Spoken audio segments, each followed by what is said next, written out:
Black woman charged for murder claims self-defense. Let's get into this one. 23-year-old Ohio woman, Akira Fletcher, has been charged with murder.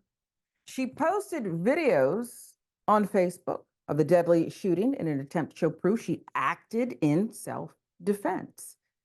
There's more. The details still unfolding here. But you see, the accused, Akira Fletcher, says she was harassed, threatened by two women who also vandalized her car before she shot and killed one of the women. We have images of the altercation itself. Akira Fletcher was charged with aggravated murder, felonious assault after a shooting in Cincinnati, Ohio, July 12th that killed 29-year-old Nyema Norton, injured another woman.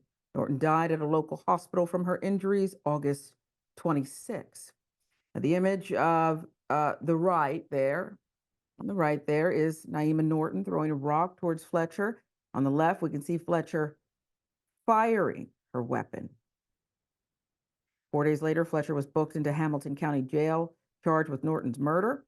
Day before arrest, Fletcher posted 2 videos she recorded of her altercation with Norton in the parking lot of the shopping center, explaining what took place during the confrontation, showing how it escalated to a shooting. Atlanta Black Star with the details here. The video has since been removed from Facebook, but we do have transcripts from the footage. She just threw another rock at me, Fletcher says. As you can see, she's slashing my tires. She's slashing my tires.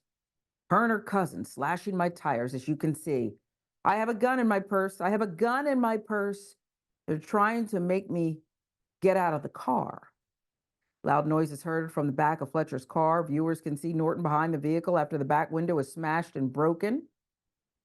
The woman, who appears to be Norton, approaches the car, picks up an item on the ground, appears to assault Fletcher after Fletcher tells her, "Hit me again." At that point, Fletcher pulls out her gun, opens fire. Video ends after Fletcher fires 4 shots. I was being punched in my face, rocks thrown at me, and Nyema trying to get in my car, Fletcher wrote in her Facebook post. She busted my driver's side window out to attack me.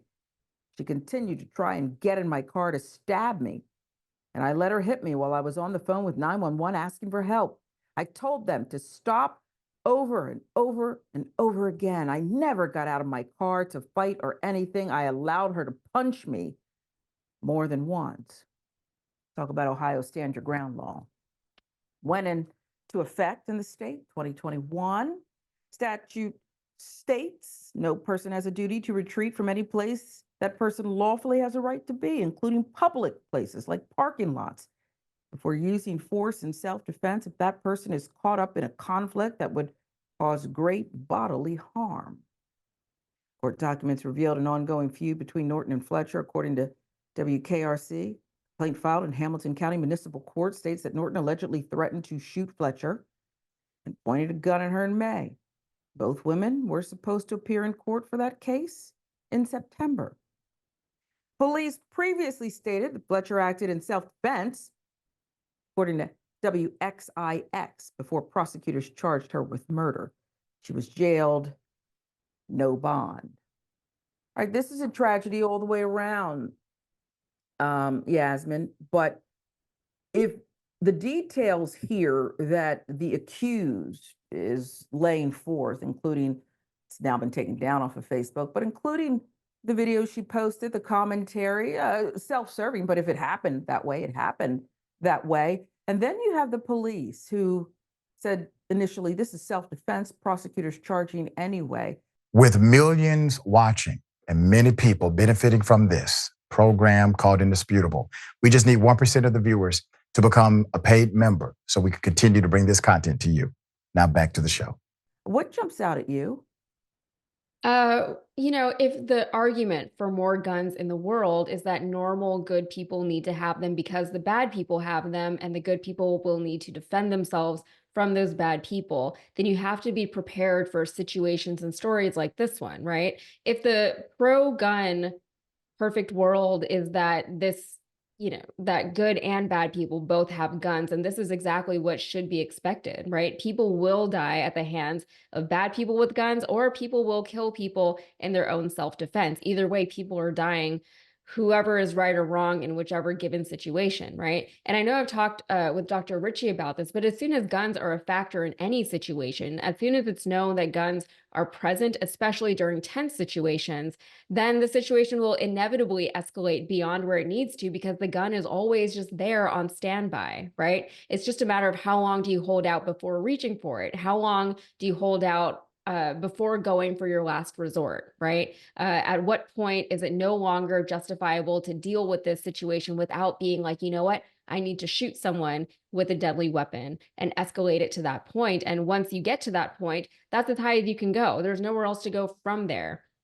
This woman Yeah. now is trying to make a case for herself that she was acting in self-defense. But I think overall, we need to be having a national conversation about this particular aspect of gun control and gun violence in the country. Yeah, I never understood why stand your ground laws were necessary. Mhm. In my view, as a brown woman and a thinking person, they're meant to excuse behaviors when the victims, I'll put victims in quote here, are brown too. So listen, you're right. Too many guns. We've seen that a couple of states filing charges against gun shops who they believe did wrong, sold them even under loose gun laws. They were Mhm. acting out of bounds, according to these filings. But I wonder if what she's laying out is true. I'm being punched, rocks, the window busted out, punched in the face, on with 911. I waited. I didn't pull out the gun right away. Some of these are self-serving comments, but if the evidence aligns, wouldn't this fit a stand your ground scenario? And again, it leads me to believe that, oh, not when a person of color is holding the weapon. Yeah, and that's another factor in all of this, right? There's all these rules as to what should happen and what needs to happen in certain situations, certain circumstances. If this is happening, then that.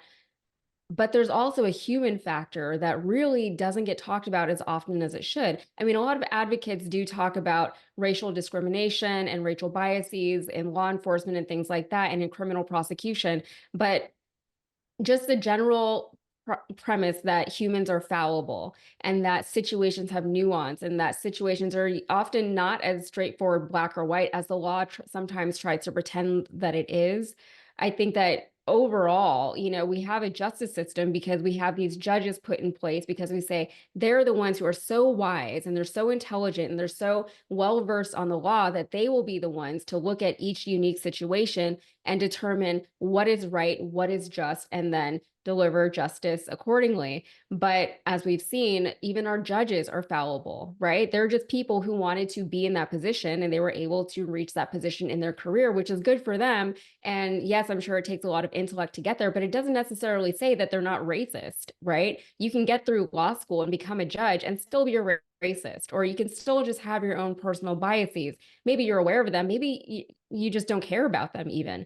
So the Yeah. people that we elevate to these positions, I don't really know how we would manage something like that to make it better, to make these judges and these, law enforcement officers, prosecutors, everybody involved in this law enforcement system. I don't know how we make them more accountable to themselves and to the people that they're serving. I don't know how we test to see if they're biased or to see if they're racist or to see if they have any kind of prejudices towards the people that they're serving, but we can't keep treating them as if they are, the gold standard for perfection in our Yeah. legal system. And indeed, we've seen cases recently where judges have said the quiet part out loud, more Mhm. and more brazen, saying racist things and having to step down or being impeached, whatever it is. I don't know the answer either, but it requires, I think, someone to be deprogrammed from this American way, a system set up a certain way, and it certainly wasn't for people of color.